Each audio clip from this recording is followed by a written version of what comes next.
जय हिंद दोस्तों, आज हम लोग देखेंगे बिहार मद्य निषेध सिपाही का प्रैक्टिस सेट 8 देखेंगे। इससे पहले जो है आपका 7 तक प्रोवाइड किया जा चुका है। यदि आप लोग नहीं देखे हैं तो प्लेलिस्ट में जाइए, वहां पर आपको सारे वीडियो मिल जाएंगे। और ये जो हम लोग सेट लगा रहे हैं तो अरिहंत पब्लिकेशन का है, जिसमें आपको टोटल 30 सेट दिया गया है। तो हम लोग इसको 30 दिनों में कंप्लीट कर लेंगे। और इसका जो क्लास होता है आपको शाम को 7 बजे इसका क्लास होता है। ठीक, चलिए हम लोग इसको शुरू कर लेते हैं। और यहाँ से हम लोग का जो प्रैक्टिस सेट है वो 7-8 है। ठीक, और यदि आप लोग का पीडीएफ चाहिए तो वीडियो के डिस्क्रिप्शन में टेलीग्राम का लिंक दिया गया है, वहाँ से आप लोग ज्वाइन होकर इसका पीडीएफ आसानी से प्राप्त कर सकते हैं। ठीक, चलिए यहाँ से हम लोग का जो पहला प्रश्न देख लेते हैं। पहला जो प्रश्न है हम लोग का प्रश्न कह रहा है कि शमशेर बहादुर सिंह ने किन कहानियों के संपादन में सहयोग दिया था।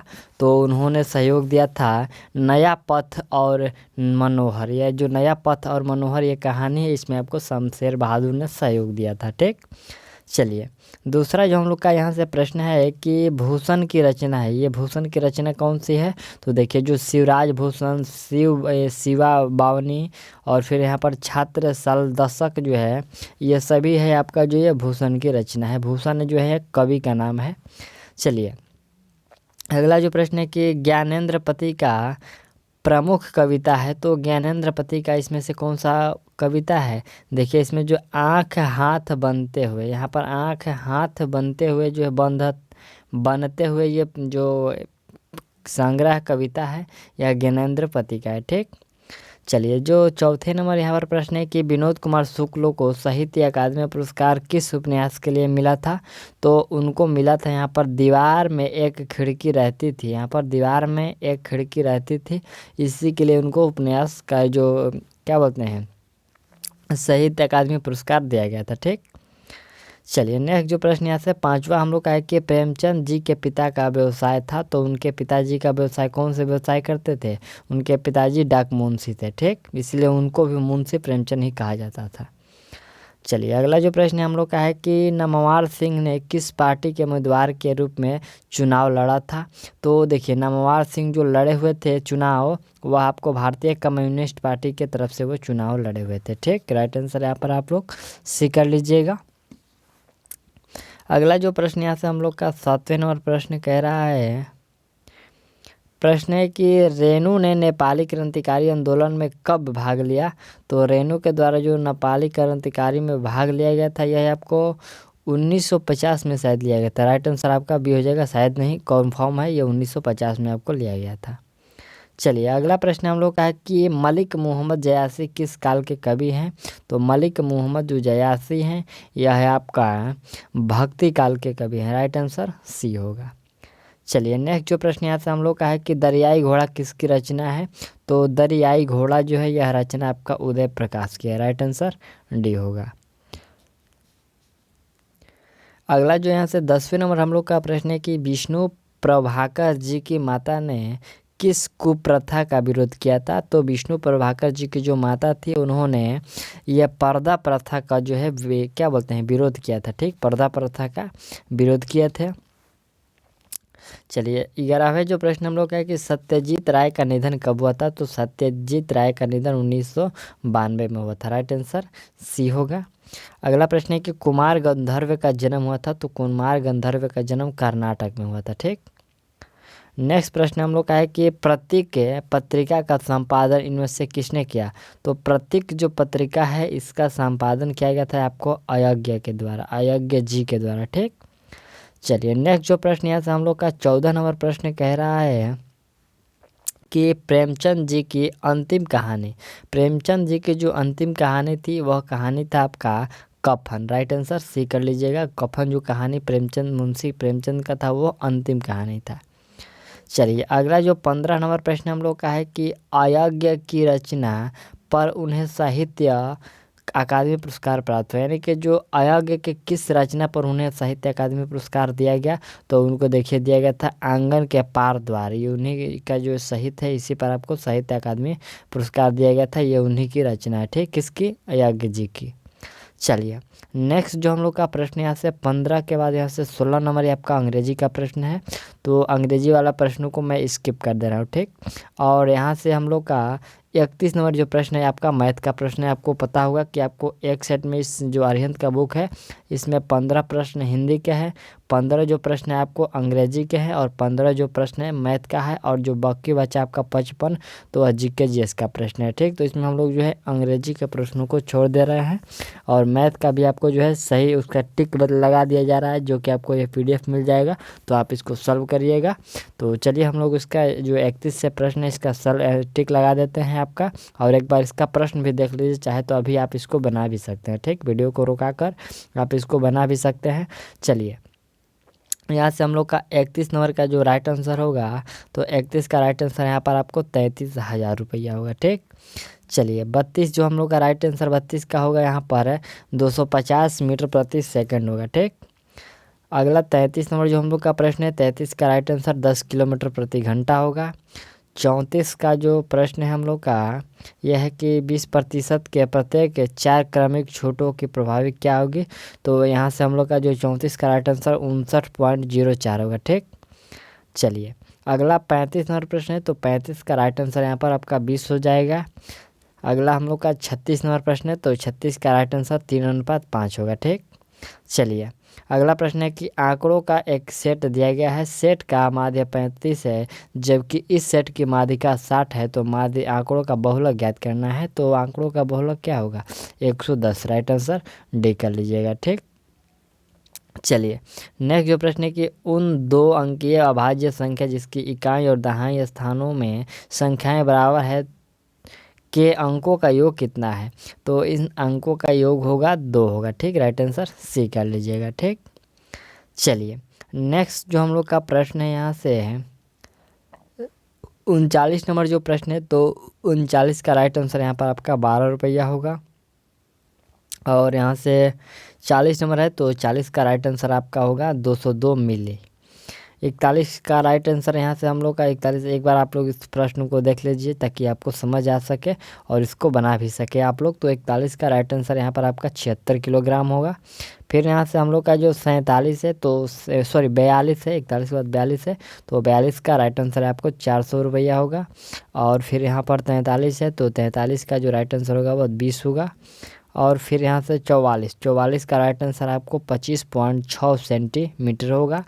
और ये जो मैथ का अंतिम प्रश्न है एक बार प्रश्न को देखिए, और 45 नंबर इसका जो हम लोग का राइट आंसर होगा, ये आपका DI का प्रश्न है।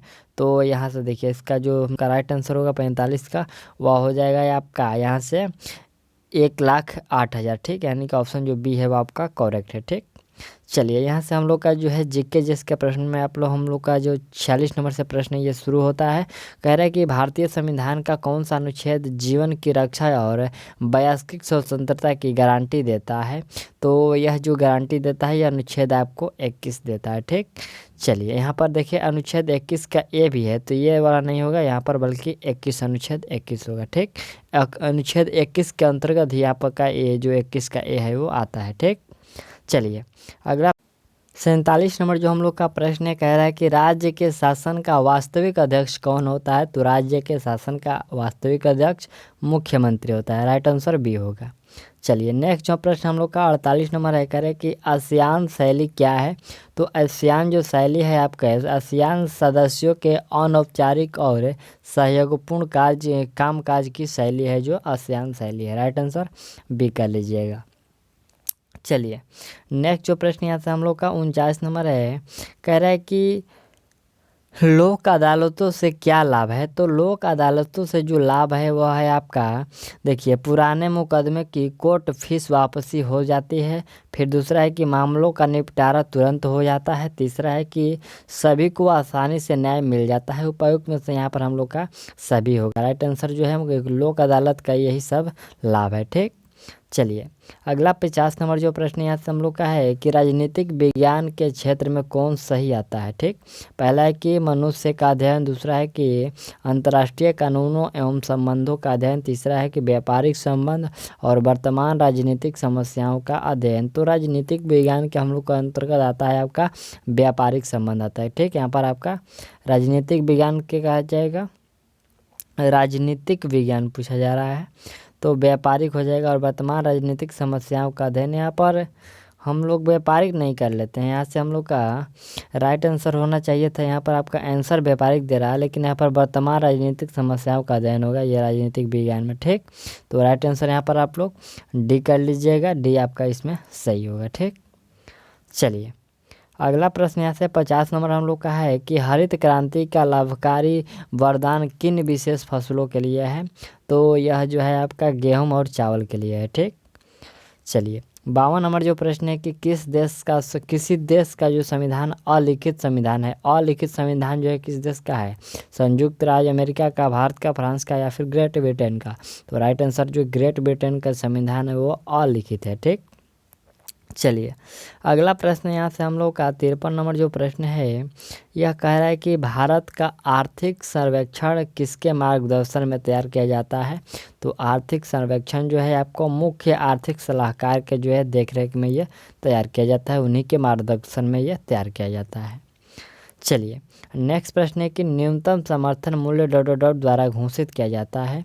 तो न्यूनतम समर्थन जो मूल्य होता है ये आपके आर्थिक मामलों की मंत्रिमंडलीय समिति के द्वारा घोषित किया जाता है। नेक्स्ट प्रश्न आंसर जो होगा हम लोग का ऑप्शन सी वाला होगा। ठीक, चलिए अगला जो प्रश्न है कि भारत में किस अर्थव्यवस्था को महत्व दिया जाता है? तो भारत में जो है आपका मिश्रित अर्थव्यवस्था को महत्व दिया जाता है, यहाँ पर ऑप्शन आपका राइट आंसर बी होगा।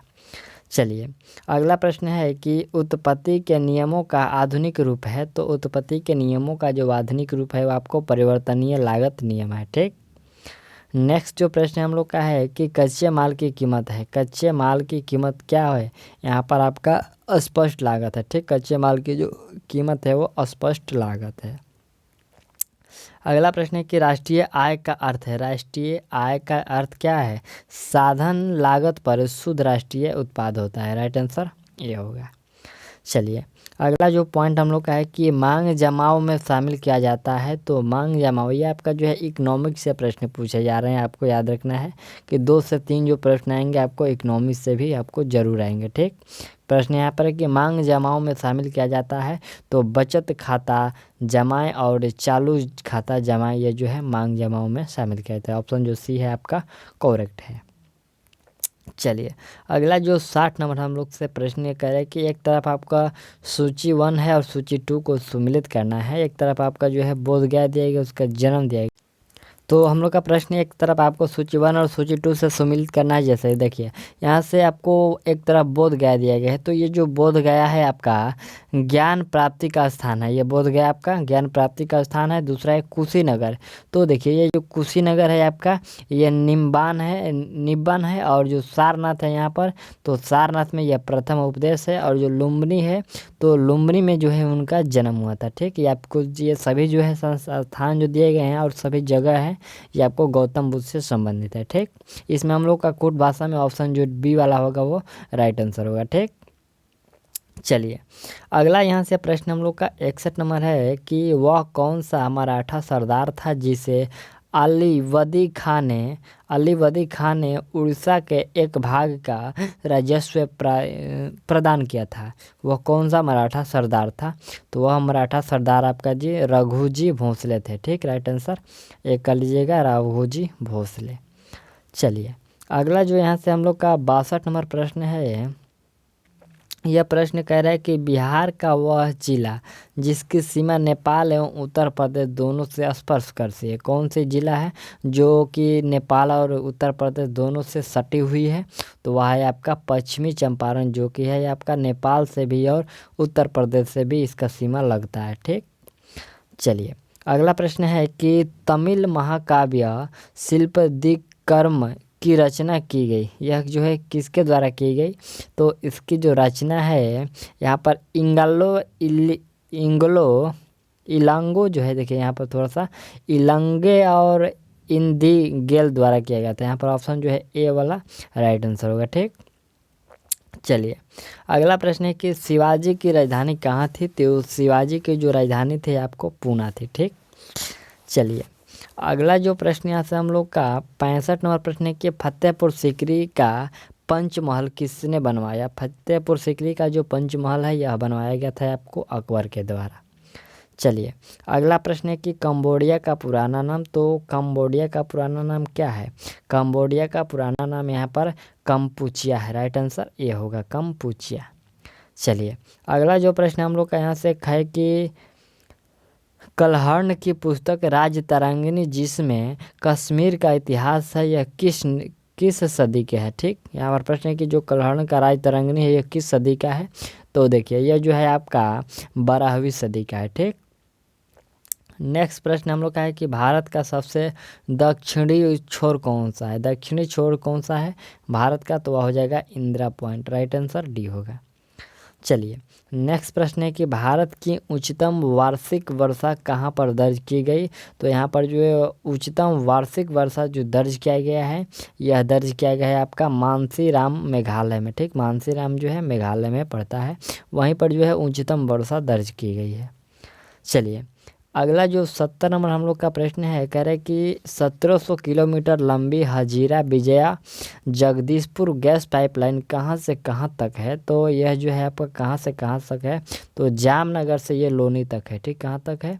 17 किलोमीटर की लंबी जो है हजीरा विजयपुर जगदीशपुर गैस पाइपलाइन जो है जामनगर से लोनी तक। ऑप्शन जो ए है आपका राइट आंसर होगा। ठीक, चलिए अगला प्रश्न है कि तृतीयक आर्थिक क्रियाकलापों के अंतर्गत सम्मिलित है। कौन जो है तृतीयक क्रियाकलापों के अंतर्गत सम्मिलित है? तो सेवा क्षेत्र, उत्पादन और विनिमय, ये सभी जो है तृतीयक क्षेत्र हैं। ठीक, चलिए अगला है कि चिल्का झील स्थित है। तो चिल्का जो झील है ये आपको उड़ीसा में है। अगला 73 नंबर प्रश्न है कि भारत में लिग्नाइट कोयले का सबसे बड़ा भंडार कहाँ है? तो लिग्नाइट कोयले का सबसे जो बड़ा भंडार है यह नवेली में है। ठीक, नवेली। राइट आंसर ए होगा।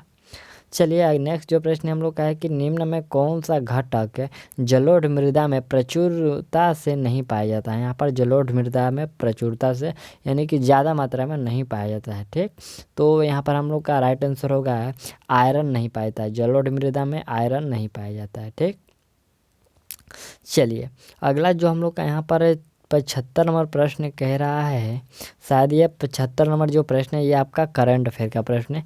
कह रहा है कि जुलाई 2021 में निम्न में कौन जो है 100% प्रथम कोविड-19 वैक्सीन टीकाकरण कवरेज प्राप्त करने वाला पहला केंद्र शासित प्रदेश बन गया है?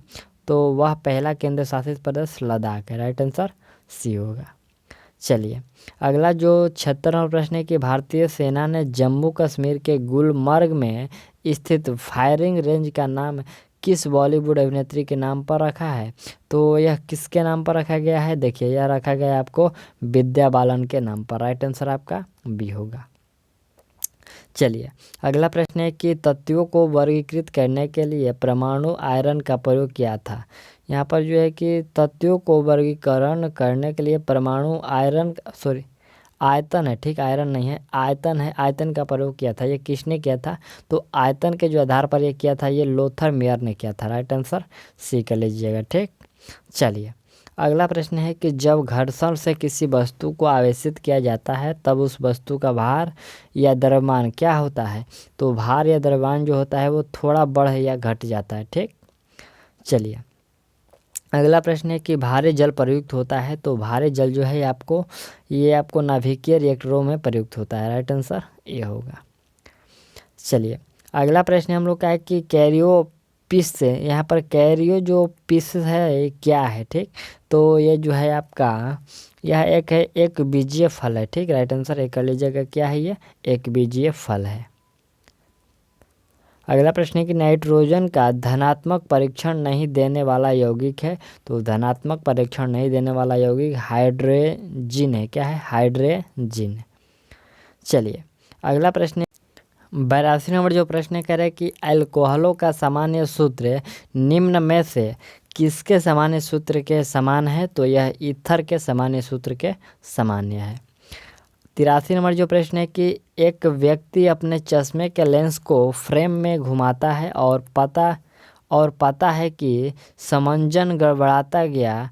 इससे पता चलता है कि जिस प्रकार का दृष्टि दोष है वह है। ठीक, यहाँ पर फिर से प्रश्न देखिए, कह रहा है कि एक व्यक्ति अपने चश्मे के लेंस को फ्रेम में घुमाता है और पाता है कि समंजन गड़बड़ाता गया। इससे पता चलता है कि जिस प्रकार का दृष्टि दोष है वह कौन सा उसके पास दोष है, तो उसके पास अबिंदुकता है। क्या है? अबिंदुकता है। राइट आंसर डी होगा। ठीक, चलिए अगला प्रश्न है कि निम्नलिखित में से कौन सा तत्व बृहत पोषक है? बृहत पोषक कौन सा तत्व है? तो इसमें जो सी हो यहाँ पर है ये सबसे बृहत पोषक तत्व है। ठीक, चलिए अगला प्रश्न यहाँ से कि हम लोग का कि एक सक्रिय रासायनिक औषधि प्राप्त होती है, तो एक जो सक्रिय रासायनिक औषधि प्राप्त होती है यह है आपको राउ, क्या है, राउ, यहाँ से ये वाला राउबोल्फिया है। क्या है? राउबोल्फिया जो है आपको रासायनिक औषधि से प्राप्त होता है। ठीक, चलिए अगला प्रश्न हम लोग का है कि ताप नियमन रहने पर आदर्श गैस की कौन सी भौतिक राशि नियत रहती है? तो भौतिक राशि यहाँ पर नियत रहती है क्या? आंतरिक ऊर्जा जो होती है वो नियत रहती है। ठीक, चलिए नेक्स्ट जो प्रश्न हम लोग का यहाँ से 87 नंबर प्रश्न यह कह रहा है कि मनुष्य में निम्नलिखित में से किस विटामिन की कमी के कारण बेरी होता है? तो बेरी विटामिन A1 के B1 के कारण होता है। ठीक, ऑप्शन जो डी है वो राइट है। चलिए 88 नंबर जो प्रश्न है कि किसी चालक की प्रतिरोधकता व चालकता का गुणांकफल निर्भर करता है, तो यह किस पर निर्भर करता है? यह आपको जो इनमें से पता कि किसी चालक की प्रतिरोधकता और जो प्रतिरोधकता और चालकता का जो गुणांकफल निर्भर करता है, पहला है कि काट क्षेत्रफल पर, ताप पर और लंबाई पर उपयुक्त में से कोई नहीं। तो इसमें कौन सा हो जाएगा? देखिए इसमें जो हम लोग का राइट आंसर होगा इनमें से कोई नहीं होगा। ठीक, चलिए नेक्स्ट जो प्रश्न है कि उदासीन ऑक्साइड है, उदासीन ऑक्साइड कौन से हैं? तो देखिए उदासीन ऑक्साइड यहाँ पर CO जो है उदासीन ऑक्साइड है। ठीक, 90 नंबर जो प्रश्न है कि निम्न में जीवीय समुदाय में सम्मिलित है। यहाँ पर जो है कि जीवीय समुदाय में जो है सम्मिलित है, कौन सम्मिलित है? पहला है आम, शेर, सूक्ष्म जीवाणु और ये सभी। तो इसमें हम लोग का राइट आंसर कौन सा हो जाएगा? इसमें आपको जो है जीवीय समुदाय में ये सभी हो जाएंगे। ठीक, चलिए अगला प्रश्न है कि सर्पी घर्षण किस प्रकार का घर्षण है? तो सर्पी घर्षण जो है गतिज घर्षण होता है। ठीक, अगला प्रश्न है कि BOD परीक्षण टेस्ट का किस प्रदूषण के लिए किया जाता है? तो BOD परीक्षण जो है यह किसका परीक्षण के लिए? यहाँ पर जल प्रदूषण के लिए किया जाता है। ठीक, BOD जो परीक्षण होता है यह जल प्रदूषण के लिए किया जाता है। अगला प्रश्न है कि युग्म उत्पादन के लिए गामा फोटोन की न्यूनतम ऊर्जा, गामा फोटोन की जो न्यूनतम ऊर्जा होती है वो 1.02 में MeV यहाँ पर मेव होती है। ठीक, यहाँ पर राइट आंसर डी होगा। जो युग्म उत्पादन के लिए गामा फोटोन की न्यूनतम ऊर्जा तो 1.02 मेव होती है। ठीक, चलिए अगला प्रश्न है कि निम्नलिखित में से कौन सा अयस्क नहीं है? इसमें अयस्क कौन सा नहीं है? तो पिग जो आयरन है यह अयस्क नहीं है। ठीक, अगला प्रश्न है कि भारत में धान की किस्में पाई जाती है? तो भारत में जो धान की किस्में 2 लाख पाई जाती है। ठीक, चलिए